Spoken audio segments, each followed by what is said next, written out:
All, मैं हूँ CA पूजा जोशी और आप सीख रहे हैं book keeping and accountancy for class 12। तो चलिए अब आगे बढ़ते हैं। आगे बढ़ने से पहले आई होप आपने कल का वीडियो देख लिया है। अगर नहीं देखा है तो पहले कल का वीडियो देख लीजिए, तो ही आपकी आगे लिंक लगेगी। तो हम देख रहे थे features of a partnership firm. तो कल हमने 5 फीचर्स देखे थे। फीचर्स के पहले भी हमने काफी कुछ देखा था, तो कल का वीडियो जरूर देख लीजिए पहले। तो अब बढ़ते हैं आगे 6th फीचर पे। 6th फीचर क्या है? Registration of a firm. तो रजिस्टर करवाना फर्म को जरूरी है या नहीं? क्या रजिस्टर करवाना ऑप्शनल है या मैंडेटरी? तो आईपीए, इंडियन पार्टनरशिप एक्ट 1932 कहता है कि registration of a firm is optional. अब रजिस्ट्रेशन मतलब क्या मैम? देखो, जैसे हम पैदा होते हैं तो हमारा एक बर्थ सर्टिफिकेट बनता है। तो बर्थ सर्टिफिकेट क्या दिखाता है? हमारा एग्जिस्टेंस दिखाता है कि हाँ, इस नाम का बंदा इस दिन पे पैदा हुआ था और वो एग्जिस्ट करता है। तो वैसे ही अगर फर्म का रजिस्ट्रेशन करवा दिया लीगली, तो वो उस फर्म के एग्जिस्टेंस के बारे में एक प्रूफ होता है। उसका जो रजिस्ट्रेशन सर्टिफिकेट होता है वो एक प्रूफ होता है कि ये फर्म एग्जिस्ट करता है। तो इंडियन पार्टनरशिप एक्ट कहता है कि लीगली आप रजिस्टर करवाओ या मत करवाओ, ये आपके हाथ में है। लेकिन महाराष्ट्र स्टेट गवर्नमेंट जो है वो कहती है कि रजिस्ट्रेशन कंपलसरी है। कब से? 1 अप्रैल 2005 से फर्म्स का रजिस्ट्रेशन करवाना कंपलसरी है। अगले फीचर पे आते हैं। अगला फीचर है जॉइंट ओनरशिप एंड मैनेजमेंट। तो देखो, फर्म का हर एक पार्टनर, हमारा एग्जाम्पल क्या था कल? पूजा, सुमा और महेश। तो इनकी जो फर्म थी, तो इसमें तीनों पार्टनर्स जो है वो तीनों जॉइंट ओनर होंगे फर्म की प्रॉपर्टी के। यानी फर्म, मान लो एक शॉप खरीदा है उन्होंने, उस शॉप में कुछ फर्नीचर है, एसी है, जो भी स्टॉक है, तो हर एक चीज पे उनका इक्वल अधिकार है। Each partner has equal joint ownership of firms property. Firm की प्रॉपर्टी पे उनका इक्वल अधिकार है। लेकिन इसका मतलब ये नहीं है कि वो फर्म की प्रॉपर्टी अपने पर्सनल यूज के लिए यूज कर सकते हैं। पूजा बोलेगी मेरे घर का एसी खराब हो गया तो आज मैं दुकान का एसी लेके चली जाती हूँ, ऐसे नहीं चलेगा। They can not use firms property for their personal use, but they have equal rights on all the assets of the firm. Management की बात करते हैं। मैनेजमेंट करने का अधिकार भी सबके पास इक्वल है। जॉइंट मैनेजमेंट का अधिकार है सबके पास। कोई ऐसे नहीं बोल सकता कि ये डिसीजन मैं अकेली लूंगी, ये आप इंटरप्ट नहीं करोगे इस डिसीजन में, मुझे ये लेना है तो मैं ले लूंगी, ऐसा कोई पार्टनर नहीं बोल सकता। सारे पार्टनर्स का इक्वल राइट्स है in the management of a firm. तो हमारा अगला फीचर है प्रिंसिपल एंड एजेंट। अब देखो, हर एक पार्टनरशिप फर्म में हर एक पार्टनर जो है वो 2-2 कैपेसिटीज में काम करता है। वो एट ए टाइम 2-2 कैपेसिटीज में काम करता है। वो कौन सी 2 कैपेसिटीज है? वो 2 कैपेसिटीज है, एक है प्रिंसिपल ऑफ फर्म, एक है एजेंट ऑफ फर्म। तो प्रिंसिपल ऑफ फर्म के जैसे वो काम करता है in front of outsiders. Principal मतलब क्या? एक बंदा है जिसके पास एक कंट्रोलिंग अथॉरिटी है। तो बाहर वालों के लिए हर एक पार्टनर एक प्रिंसिपल की तरह काम करता है कि मैं इस फर्म का प्रिंसिपल हूं बाहर वालों के लिए। लेकिन बाकी के पार्टनर्स के लिए he acts as an agent. Agent मतलब कौन? जो बिजनेस लाता है। जो अभी देखो, मैंने कोई काम किसी को बोला कि तू मुझे ये काम लाके दे, तो वो मेरा एजेंट बन गया। तो बाकी पार्टनर्स के लिए हर एक पार्टनर क्या होता है? एक एजेंट, यानी वो उनके लिए बिजनेस लाता है। तो every partner is a principal as well as an agent. अब कल हमने बात की थी about an agreement between the partners, जिसको बोलते हैं पार्टनरशिप डीड। अब आज देखते हैं कि एक पार्टनरशिप डीड अगर बनाती है एक फर्म, तो उसके अंदर क्या क्या कंटेंट्स होने चाहिए। इस पे थियोरेटिकल क्वेश्चन आ सकता है, contents of a partnership deed. तो देखो, सबसे पहला कंटेंट्स ऑफ पार्टनरशिप डीड में सबसे पहला है name and address of the firm. Basic है कि सबसे पहला किसके बारे में ये डीड है, क्या बिजनेस के बारे में ये डीड है, उस बिजनेस का नाम क्या है वो होगा, उसका एड्रेस होगा। सेकेंड है name and address of the partners. उसमें जो भी पार्टनर्स हैं उनके भी नाम और सबके एड्रेसेस आ जाएंगे। And their duration of partnership. Third है main business of the firm, कि ये जो फर्म बनी है, ये जो पूजा, सुमा और महेश ने मिलकर जो फर्म बनाई है, इसका मेन बिजनेस क्या है, ये करता क्या है। नेक्स्ट है capital contribution of all partners. सारे पार्टनर्स ने कितने कितने पैसे इन्वेस्ट किए हैं इस बिजनेस में, कितना कितना कैपिटल लाया है। Next is PSR. पीएसआर कल हमने डिस्कस किया था। पीएसआर का मतलब होता है प्रॉफिट शेयरिंग रेशियो, कि कौन कितना प्रॉफिट लेके जाएगा। पूजा ने बोला था कि मैंने बिजनेस का आइडिया दिया था तो सबसे ज्यादा प्रॉफिट तो मैं लेके जाऊंगी। फिर सुमा ने बोला मैं दूसरे नंबर पे आई तो दूसरा नंबर का पूजा से थोड़ा कम प्रॉफिट मैं लूंगी, और फिर महेश को मिला सबसे कम। तो ये जो रेशियो डिसाइड हुआ है कि कौन कितना प्रॉफिट लेगा हर साल, वो भी पार्टनरशिप डीड में मेंशन होना चाहिए। नेक्स्ट है rights, duties and liabilities of partners. हर एक पार्टनर की क्या राइट होंगी, क्या ड्यूटीज होंगे, क्या लायबिलिटीज होंगे। इसी के लिए तो डीड बनाई है, ताकि आगे चल के कुछ कॉन्फ्लिक्ट्स ना हो कि भाई मैंने तो ये चीज करने के लिए अग्री नहीं किया था। कल का एग्जांपल अगर आपको याद है तो वहां पे सुमा ने पहले अग्री किया था कि वो कैपिटल इन्वेस्ट करेगी और उसी कैपिटल से हम जाके आगे का स्टॉक परचेस करेंगे। पर एंड मोमेंट पे सुमा ने बोला मैंने तो ऐसा कोई प्रॉमिस किया ही नहीं था, तो मेरे पास प्रूफ करने के लिए कुछ था ही नहीं, क्योंकि ओरल अग्रीमेंट हुआ था। तो इसी सब कॉन्फ्लिक्ट्स को ना हो फ्यूचर में, या फिर इनको रोकने के लिए, इनके अगेंस्ट प्रूफ के लिए यहाँ पे राइट्स, लायबिलिटीज एंड ड्यूटीज लिखी जाएगी हर एक पार्टनर की। नेक्स्ट है process of admission and retirement of partners. हर एक पार्टनर के एडमिशन के टाइम पे क्या प्रोसेस होगा। हर एक एडमिशन की अकाउंटिंग अलग होती है, रिटायरमेंट की अकाउंटिंग अलग होती है, तो कौन सा मेथड फॉलो होगा, क्या होगा, गुडविल कैसे कैलकुलेट होगा, तब वो सब यहाँ पे मेंशन करना है in the partnership deed. Then rate of interest on capital, drawings and loans from partner. अब देखो सुमा ने कल के एग्जाम्पल में अगर याद है, पूजा पहले सोल प्रोप्राइटर थी, बाद में उसको सोल प्रोप्राइटर के लिमिटेशंस ध्यान में आने लगे कि उसके पास कैपिटल कम पड़ रहा है। ये वन ऑफ द लिमिटेशन था उसका, और कैपिटल कम पड़ने की वजह से उसने सुमा को बोला कि तू तेरे पैसे मेरे फर्म में इन्वेस्ट कर और मेरी पार्टनर बन जा। अब सुमा ने पूजा के फर्म को दिए मान लो 1 लाख रुपए और वो बन गई पार्टनर।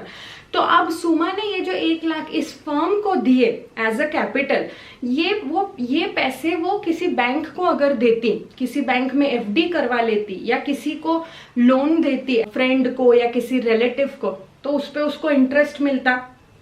तो वैसे ही अब उसने पैसे दिए हैं पूजा के पार्टनरशिप फर्म को, तो अब उस फर्म से वो इंटरेस्ट मांग सकती है कि मैंने जो कैपिटल डाला है उस पे मुझे हर साल इतने इतने % से इंटरेस्ट चाहिए। सेम वे पूजा ने जो कैपिटल डाला है, पूजा भी उस फर्म से वो इंटरेस्ट मांग सकती है। क्यों? क्योंकि पूजा और जो वो पार्टनरशिप फर्म है, ये 2 अलग एंटिटीज है। अकाउंटिंग के हिसाब से ये 2 अलग एंटिटीज है, पूजा, सुमा और महेश, और इन तीनों की मिला के जो पार्टनरशिप फर्म बनी है, ये 2 अलग एंटिटीज है। तो ये तीनों मिलके इस फर्म से इंटरेस्ट मांग सकते हैं कि हम तीनों ने कैपिटल दिया है तुझे तेरा बिजनेस रन करने के लिए, तो तू हमको उस पे इंटरेस्ट देगी हर साल। तो वो कितना रेट रहेगा वो पार्टनरशिप डीड में लिखना पड़ेगा। अब सेम वे से सुमा ने कैपिटल इन्वेस्ट किया, पर मान लो 1-2 सालों के बाद उसको पैसों की जरूरत पड़ गई, तो उसने बोला हाल फिलहाल मैं कुछ पैसे विड्रॉ करना चाहती हूँ पार्टनरशिप फर्म से।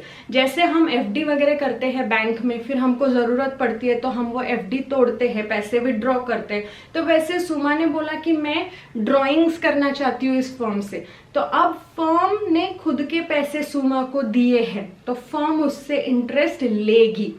कैपिटल पे फर्म इंटरेस्ट देगी और ड्राइंग्स पे फर्म इंटरेस्ट चार्ज करेगी, यानी सुमा से लेगी। तो उसका भी रेट, अगर किसी पार्टनर ने साल में कभी कुछ ड्राइंग्स किए तो उसका भी रेट यहाँ पे मेंशन होना चाहिए। Rate of loan from partners. देखो पार्टनर्स कभी कभी कैसा होता है कि वो बोलते हैं कि हम कैपिटल नहीं इन्वेस्ट करेंगे, क्योंकि कैपिटल एक बार इन्वेस्ट कर दिया तो वो वापस नहीं मिलेगा, तो हम एज अ लोन फर्म को कुछ पैसे देते हैं। तो लोन भी दे सकते हैं पार्टनर्स अपनी ही फर्म को, और उस लोन पे वो इंटरेस्ट भी चार्ज कर सकते हैं। तो इन सब का जो रेट है वो कंटेंट्स में आ जाएगा पार्टनरशिप डीड के।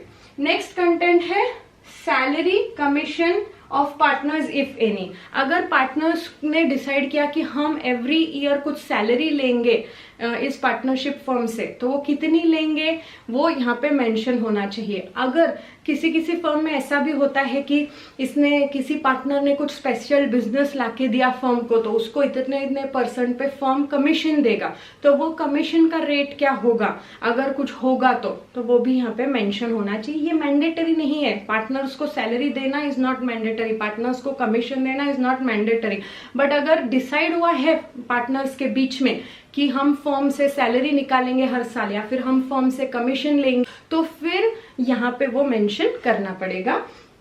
Next is method of dispute resolution and settlement. अगर पार्टनर्स के बीच में डिस्प्यूट हो जाता है, मान लो अब देखो अलग अलग लोग हैं जिनके अलग अलग ओपिनियंस हो सकते हैं, तो डिस्प्यूट हो सकता है। कोई बोल रहा है कि इस वे से कैरी ऑन करेंगे बिजनेस को, कोई बोल रहा है नहीं उस वे से करेंगे।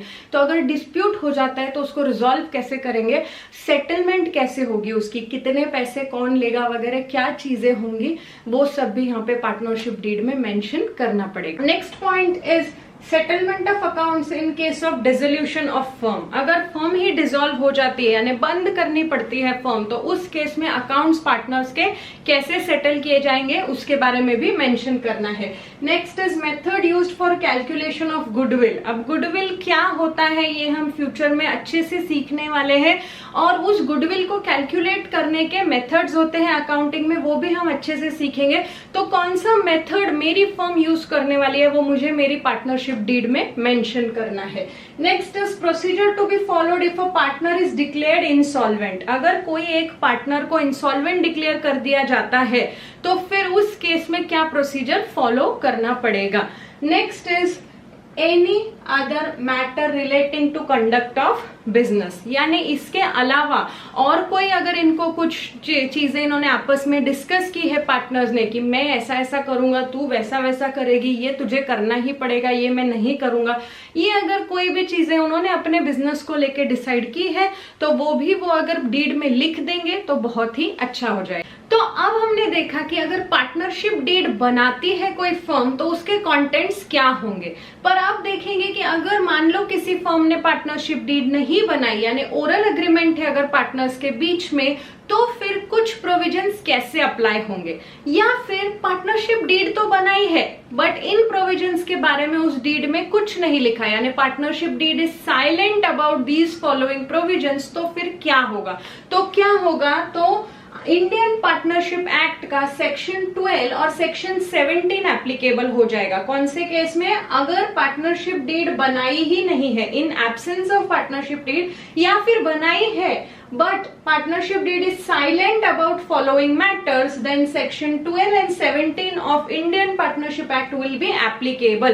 तो देखो ये इंपॉर्टेंट है, ये क्वेश्चन पूछा जा सकता है, तो आप इसको अच्छे से ध्यान में ले लो, अच्छे से इसको लर्न कर लो, बहुत ही ज्यादा इंपॉर्टेंट क्वेश्चन है।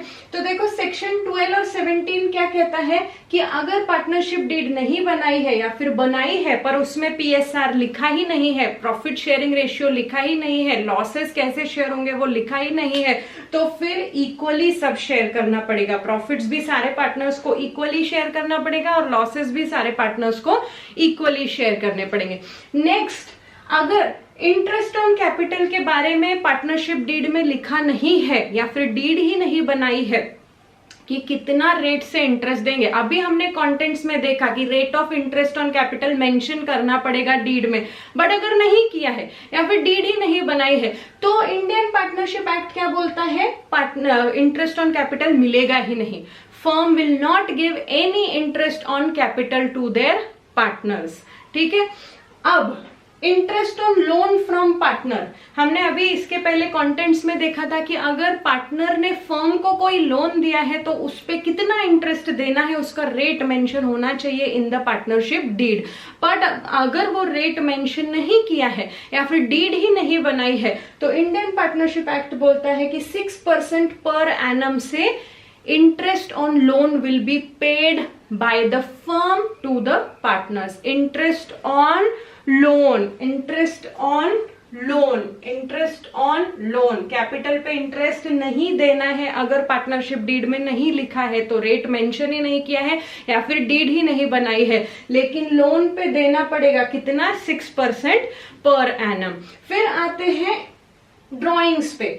If date of drawings is not given, बताया नहीं है कि कौन से डेट पे ड्रॉइंग हुई थी, यानी पार्टनर ने कौन से डेट पे पैसे विड्रॉ किए थे, तो फिर average of 6 months interest will be charge. तो उस पार्टनर से कितना इंटरेस्ट लिया जाएगा, average of 6 months. Next is salary, commission या रेम्यूनरेशन। अगर पार्टनर्स ने डिसाइड किया कि हम एनुअली फर्म से सैलरी निकालेंगे या फिर हमने कुछ एक्स्ट्रा काम किया तो उसके लिए हम बोनस या कमीशन लेंगे फर्म से, अगर पार्टनर्स ने ऐसा डिसाइड किया है तो उनको पार्टनरशिप डीड में लिखना पड़ेगा।